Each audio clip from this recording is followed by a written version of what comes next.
আসসালামু আলাইকুম। নবী করিম সাল্লাল্লাহু আলাইহি সাল্লাম বলেছেন, ঘরের 5 জায়গায় শয়তান বেশি বেশি বসবাস করে। নাম্বার 1, বিছানায়। বিছানায় শয়তান বসবাস করে। এজন্য বিছানায় যাওয়ার সময় আয়াতুল কুরসি এবং বিসমিল্লাহ পড়ে বিছানায় যেতে হবে।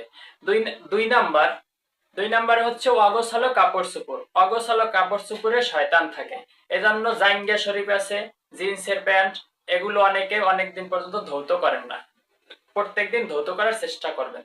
নাম্বার 3, বাথরুমে। আপনার বাথরুম মেশ কম্বার থাকুক আর এসি করা থাকুক, বাথরুমে শয়তান থাকবেই।